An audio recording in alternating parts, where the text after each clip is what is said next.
आसमान में उड़ते लोहे के विशाल परिंदों के लिए वो शाम किसी आम दिन जैसी ही शुरू हुई थी। दिल्ली नहीं, अब इसे आर्यावर्त अंतर्राष्ट्रीय हवाई अड्डा कहा जाता है, जहां हर रोज हजारों सपने उड़ान भरते हैं और हजारों उम्मीदें उतरती हैं। शाम की ठीक 7 बज रहे थे। टर्मिनल की छत से लटकती पीली रोशनियां चमक उठी थी। अनाउंसमेंट सिस्टम पर फ्लाइट नंबर गूंज रहे थे।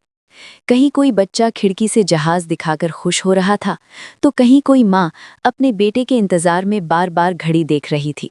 सब कुछ नॉर्मल था, बहुत ज्यादा नॉर्मल। और अक्सर सबसे बड़ी तबाही इसी नॉर्मल के पीछे छिप कर आती है। अचानक एयर ट्रैफिक कंट्रोल रूम में बैठा एक जूनियर अधिकारी कुर्सी से लगभग उछल पड़ा। उसके सामने वाली स्क्रीन पर हरे बिंदु एक एक करके गायब होने लगे। सर, उसकी आवाज कांप गई। दूसरी स्क्रीन, फिर तीसरी, फिर चौथी। पूरे कंट्रोल रूम में एक अजीब सी खामोशी फैल गई। और तभी हर मॉनिटर पर एक साथ लाल रंग उभर आया, खून जैसे लाल अक्षर। System locked, you are not in control anymore. एक पल के लिए किसी को समझ ही नहीं आया कि ये कोई मॉक ड्रिल है या कोई तकनीकी गड़बड़ी। फिर रेडियो पर पहली चीख सुनाई दी। ATC, this is flight AX317, we've lost navigation, do you copy? कोई जवाब नहीं गया, क्योंकि कंट्रोल टावर अब अंधा हो चुका था। रडार स्क्रीन पूरी तरह खाली थी, जैसे आसमान में उड़ रहे सारे जहाज अचानक गायब हो गए हों। लेकिन वे गायब नहीं हुए थे, वे अब भी हवा में थे। पूरा ईंधन लेकर नहीं, बल्कि डर लेकर। टर्मिनल के बाहर बैठे यात्रियों को अभी तक अंदाजा नहीं था कि उनके ऊपर आसमान में मौत चक्कर काट रही है। उसी वक्त सिस्टम की एक और स्क्रीन पर एक नया मैसेज उभरा। Welcome to the dark runway, pay और वॉच देम फॉल। ये कोई आम हैक नहीं था, ये एक घोषणा थी। कुछ ही मिनटों में ये खबर पूरे एयरपोर्ट में फैल गई। साइबर अटैक, पूरा डिजिटल सिस्टम कब्जे में। देश के सबसे बड़े साइबर एक्सपर्ट बुलाए गए, फायरवॉल बदले गए, बैकअप सर्वर चालू किए गए। लेकिन हर कोशिश बेकार, क्योंकि ये वायरस हर सेकंड खुद को बदल रहा था, जैसे कोई जिंदा चीज हो। एयरपोर्ट के भीतर हड़कंप मच चुका था, और ऊपर आसमान में मेडे, मेडे, वे रनिंग आउट ऑफ फ्यूल। ये आवाज थी फ्लाइट AI402 के कैप्टन की। उनके सामने सिर्फ काला आसमान था, कोई दिशा नहीं, कोई संकेत नहीं। अब सवाल पैसे का नहीं था, फिरौती की रकम लाखों करोड़ों में लिखी जा सकती थी। असली सवाल था हजारों जिंदगियों का। इसी चमकची दुनिया से कुछ किलोमीटर दूर, शहर के उस हिस्से में जहां स्ट्रीट लाइट भी थक कर बुझ जाती हैं, एक पुराना कबाड़ खाना था। टूटी हुई मशीनें, जले हुए मदरबोर्ड, उलझे हुए तार। और उन्हीं तारों के बीच जमीन पर बैठा था एक लड़का। नाम आरव, उम्र मुश्किल से 12 साल। न कोई घर, न कोई परिवार। दिन में वो कचरे से लोहे और प्लास्टिक बीनता, रात में वो उन्हीं टुकड़ों को जोड़कर एक अलग दुनिया बनाता। उसके सामने रखा था एक जुगाड़ू कंप्यूटर, जिसका कीबोर्ड आधा टूटा था, स्क्रीन पर दरारें थीं, लेकिन दिमाग वो किसी सुपर कंप्यूटर से कम नहीं था। आरव ने कभी स्कूल का मुंह नहीं देखा, लेकिन इंटरनेट उसके लिए स्कूल था। गूगल उसका गुरु, और कोडिंग उसकी मातृभाषा। वो कोड को पढ़ता नहीं था, वो कोड को महसूस करता था। उसी शाम जब वो पास की चाय की दुकान के बाहर लगे टीवी के सामने रुका, ब्रेकिंग न्यूज चल रही थी। आर्यावर्त अंतर्राष्ट्रीय हवाई अड्डे पर बड़ा साइबर हमला। आरव की नज़र टीवी एंकर पर नहीं थी, उसकी नज़र पीछे लगी स्क्रीन पर थी। वहां एक कोने में एक छोटा सा एरर पैटर्न पल भर के लिए चमका, और उसी पल आरव का चेहरा सफेद पड़ गया। उसके हाथ कांपने लगे, क्योंकि उसने ये पैटर्न पहले देखा था। कुछ हफ्ते पहले उसे एक बड़ी IT कंपनी के फेंके हुए कचरे में एक पुरानी हार्ड ड्राइव मिली थी। जब उसने उसे ठीक करके खोला था, तो उसमें एक अजीब सा एन्क्रिप्टेड कोड था, बेकार, खतरनाक और आधा अधूरा। लेकिन आरव ने उसे पढ़ लिया था, और टीवी स्क्रीन पर जो चमका वो वही था। ये वही है। उसके होंठ बुदबुदाए।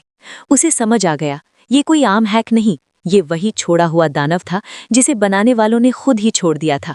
और शायद इस ताले की चाबी सिर्फ उसी के पास थी। आरव ने टीवी की ओर देखा, फिर आसमान की ओर।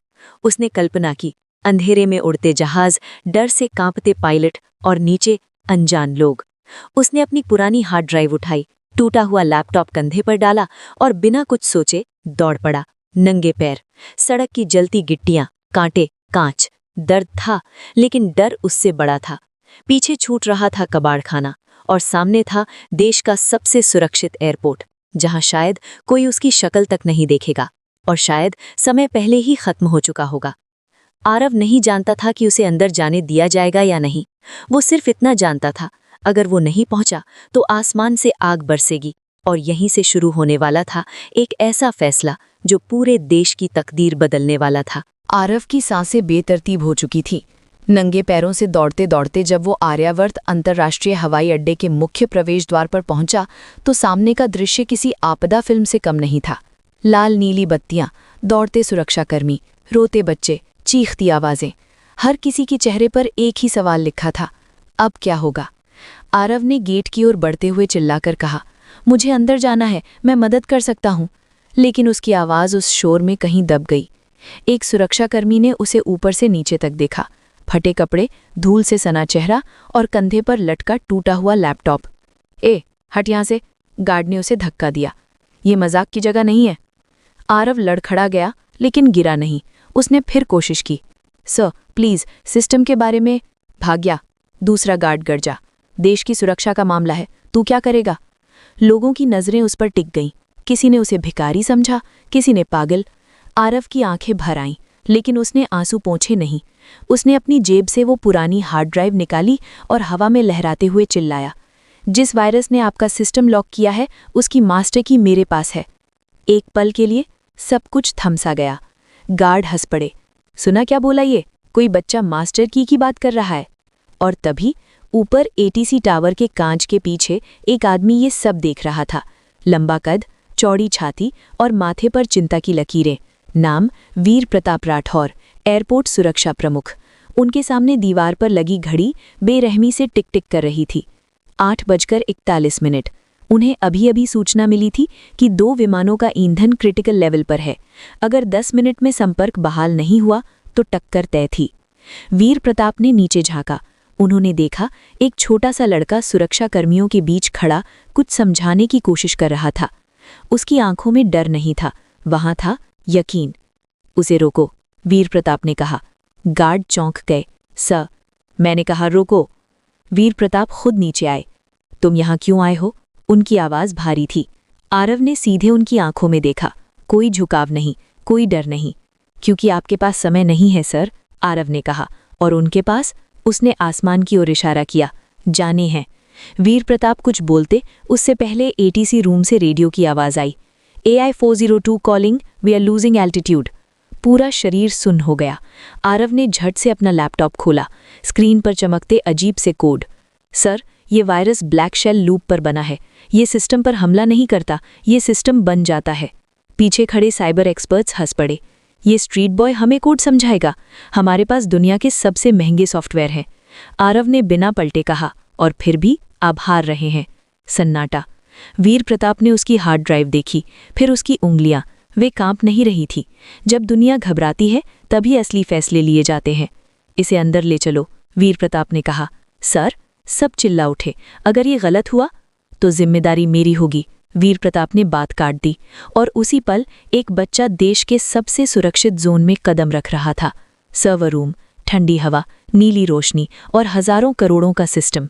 आरव की धूल भरी चप्पलें चमक चमाते फर्श पर निशान छोड़ रही थीं। कुछ इंजीनियरों की नज़र में नफरत थी, कुछ में डर। आरव ने बिना कुछ बोले अपने पुराने तार निकाले, हार्ड ड्राइव जोड़ी।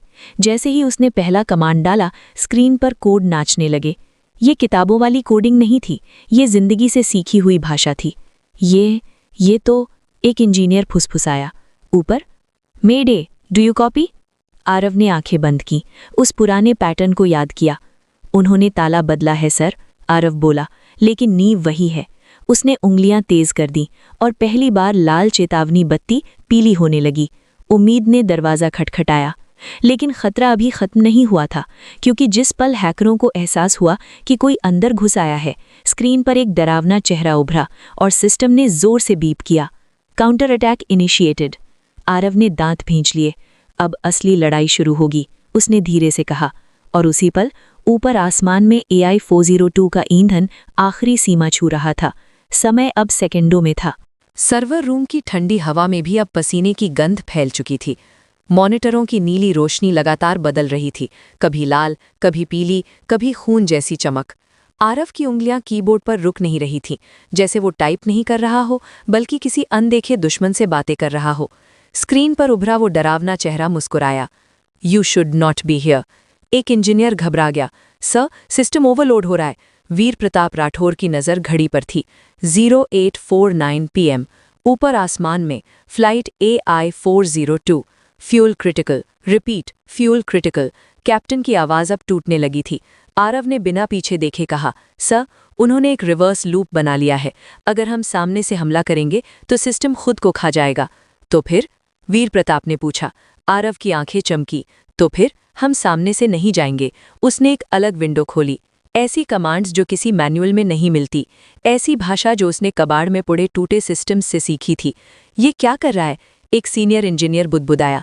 ये सिस्टम से बात नहीं कर रहा, दूसरे ने कहा। ये वायरस से बात कर रहा है। आरव ने पुरानी हार्ड ड्राइव एक्टिव की। जैसे ही ड्राइव घूमी, मॉनिटरों पर डेटा की बाढ़ आ गई। वो वायरस चोरी का है, आरव बोला, और हर चोरी की चीज़ अपने असली मालिक को पहचानती है। उसने एक मिरर कमांड रन की। अचानक हैकरों की स्क्रीन पर वही कोड लौटने लगा जो वे भेज रहे थे। चेहरे की मुस्कान गायब हो गई। समवन इज इनसाइड, एक आवाज़ गूंजी, और उसी पल हैकरों ने आखिरी दांव चला। पूरा सिस्टम झटका खा गया। Power failure. लाइटें बुझ गई। ATC रूम अंधेरे में डूब गया। एक पल के लिए हर सांस थम गई। ऊपर आसमान में अब कोई आवाज़ नहीं आ रही थी। बैकअप जनरेटर को स्टार्ट होने में 30 सेकंड लगने थे, और उन 30 सेकंडों में सिस्टम पूरी तरह मिट सकता था। सब खत्म हो गया, किसी ने फुसफुसाया, लेकिन अंधेरे में एक हल्की नीली रोशनी अब भी जल रही थी। आरव का लैपटॉप। उसकी बैटरी आखिरी सांसों पर थी। आरव ने कमीज फाड़कर लैपटॉप के नीचे रखी ताकि गर्मी कम हो सके। उसकी उंगलियां अब दिखाई नहीं दे रही थी, लेकिन उसे हर बटन याद था। सर, उसकी आवाज़ कांप रही थी। अगर बिजली आई तो सिस्टम बचेगा, अगर नहीं तो मुझे अकेले रास्ता बनाना होगा। क्या मतलब? वीर प्रताप ने पूछा। मैं एक ब्रिज बना रहा हूँ, आरव बोला। एयरपोर्ट के बिना सीधे विमानों तक। अंधेरे में सिर्फ कीबोर्ड की आवाज़ थी। टिक टिक टिक, और तभी बूम, जनरेटर की आवाज़ गूंजी। रोशनी लौट आई। मॉनिटरों पर हरे बिंदु, एक, फिर दूसरा, फिर पूरा आसमान। सिग्नल मिल रहा है, ATC अधिकारी चिल्लाया। रेडियो पर आवाज़ आई, control tower, this is AI 402, we have visuals, we are aligning for landing. कमरे में कोई रोया, कोई हंसा, कोई ज़मीन पर बैठ गया, लेकिन आरव नहीं रुका, क्योंकि उसकी स्क्रीन पर अब एक नया पैटर्न उभर रहा था। सर, उसने कहा, ये लोग भागने वाले नहीं हैं, ये फिर आएंगे। तुम क्या कर सकते हो? वीर प्रताप ने पूछा। आरव की उंगलियां और तेज हो गईं। मैं उनके ट्रैकर को उल्टा कर सकता हूं, और उसने कर दिखाया। हैकरों के सिस्टम में एक छोटा सा दरवाज़ा खुला। Location ping. शहर के बाहरी इलाके में एक पुराना वेयरहाउस। वे यहीं हैं, आरव बोला। वीर प्रताप की आंखें सख्त हो गईं। टीम अलर्ट करो, उन्होंने कहा। खेल अभी खत्म नहीं हुआ है। ऊपर पहला विमान सुरक्षित उतर चुका था। नीचे एक नया युद्ध शुरू होने वाला था, और इस युद्ध में एक 12 साल का बच्चा पूरे साम्राज्य की नींव हिला चुका था। ATC कक्ष अब सिर्फ कंट्रोल रूम नहीं रहा था, वो एक युद्ध कक्ष बन चुका था। एक तरफ विमानों की सुरक्षित लैंडिंग कराई जा रही थी, हरे बिंदु अब स्थिर हो रहे थे। दूसरी तरफ एक और लड़ाई शुरू हो चुकी थी, जमीन पर। आरव की उंगलियां अब भी कीबोर्ड पर थिरक रही थी। उसकी आंखें स्क्रीन पर उभरते डेटा को एक एक करके पढ़ रही थी। सर, वे घबरा चुके हैं, उसने कहा। वे डेटा डिलीट करने की कोशिश कर रहे हैं। वीर प्रताप राठौर ने वायरलेस उठाया। स्पेशल यूनिट, ध्यान दो। उनकी आवाज़ में अब कोई हिचक नहीं थी। लोकेशन कंफर्म है, टारगेट वेयरहाउस 17। बिना सायरन, हमें वे जिंदा चाहिए। कट। शहर के बाहरी इलाके, टूटी हुई सड़क, जंग लगा गेट, वेयरहाउस 17। अंदर अंधेरा था, लेकिन कंप्यूटर स्क्रीन की रोशनी 3 चेहरों को साफ दिखा रही थी, घबराए हुए, पसीने से तर। समवन ट्रेस्ड अस, एक चिल्लाया। डिलीट एवरीथिंग, दूसरा गरजा। कीबोर्ड पर उंगलियां पागलों की तरह चलने लगी, लेकिन हर कमांड उन्हीं की स्क्रीन पर लौट कर आ रही थी। ये क्या हो रहा है? तीसरे की आवाज़ फट गई, क्योंकि अब उनका सिस्टम उनका नहीं रहा था। ATC रूम में आरव ने शांति से कहा, मैंने उन्हें लूप में डाल दिया है सर, वे जितना भागेंगे उतना फंसेंगे। वीर प्रताप ने उसकी तरफ देखा। पहली बार उन्हें एहसास हुआ ये बच्चा सिर्फ जीनियस नहीं था, ये खतरनाक भी था। सही हाथों में एक हथियार। वेयरहाउस के बाहर काले कपड़ों में कमांडो बिना आवाज़ के पोजीशन ले चुके थे। पिछला दरवाज़ा खुल रहा है, आरव बोला। वीर प्रताप ने रेडियो दबाया, पिछला एग्जिट कवर करो। अगले ही पल तीनों हैकर लैपटॉप उठाकर भागे। और सीधे बंदूकों की रेंज में डाउन आवाज गूंजी। कुछ सेकंड में सब खत्म, हथकड़ियां, जमीन, चुप्पी। देश के न्यूज़ चैनलों पर ब्रेकिंग फ्लैश होने लगी। एयरपोर्ट साइबर अटैक मास्टरमाइंड गिरफ्तार। एटीसी कक्ष में तालियों की गड़गड़ाहट गूंजी, लेकिन आरव नहीं मुस्कुराया। वो अब भी स्क्रीन देख रहा था। सर, उसकी आवाज़ धीमी थी। ये बस मोहरे थे। वीर प्रताप की भौहें तन गई। मतलब? आरव ने एक फाइल खोली। Emails, payment logs, contract drafts. एक नाम बार बार चमक रहा था, महेश मल्होत्रा, देश की जानी मानी टेक कंपनी का मालिक, समाजसेवी। ये लोग बाहर से नहीं आए थे सर, आरव बोला। इन्हें अंदर से रास्ता दिया गया था। कमरे में सन्नाटा। उसने जानबूझकर सिस्टम को कमजोर किया, आरव ने कहा। फिर इस हमले को होने दिया ताकि सरकार डरे और अगला सुरक्षा कॉन्ट्रैक्ट उसी को मिल जाए। वीर प्रताप की मुट्ठी कस गई। सबूत? आरव ने एंटर दबाया। स्क्रीन पर video, call recording, digital signature, सब कुछ। एक एंटर ने, वीर प्रताप बुदबुदाए, एक साम्राज्य गिरा दिया। कोई वक्त नहीं गवाया गया। महेश मल्होत्रा को उसके आलीशान दफ्तर से हथकड़ी लगाकर बाहर निकाला गया। कैमरे, फ्लैश, हंगामा। जिस आदमी ने कचरे में सिस्टम फेंका था, आज उसी कचरे से निकले एक बच्चे ने उसकी दुनिया जला दी थी। एटीसी कक्ष में अब शांति थी। विमान उतर चुके थे, लोग सुरक्षित थे। आरव थक चुका था। उसकी आंखें लाल थी, हाथ कांप रहे थे। वो खिड़की तक गया। बाहर एक विमान रनवे पर उतर रहा था। हेडलाइट की रोशनी उसके चेहरे पर पड़ी और उस पल वो बच्चा नहीं लगा, वो उम्मीद लग रहा था। लेकिन कहानी अभी पूरी नहीं हुई थी, क्योंकि अब दुनिया को जानना था, आखिर ये बच्चा है कौन। गोदाम के अंदर सन्नाटा था।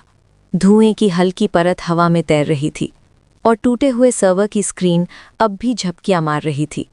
वीर प्रताप राठौर की आंखें उस आखिरी सिस्टम पर जमी थीं, जहां से पूरा साइबर हमला चलाया जा रहा था। आरव धीरे धीरे आगे बढ़ा। उसके हाथ कांप नहीं रहे थे, क्योंकि अब डर नहीं था, सिर्फ एक सच्चाई थी। सर, यही है वो रूट सिस्टम। कमांडो टीम ने पूरे गोदाम को घेर लिया, लेकिन जो चेहरा सामने आया वो किसी को भी चौंका सकता था।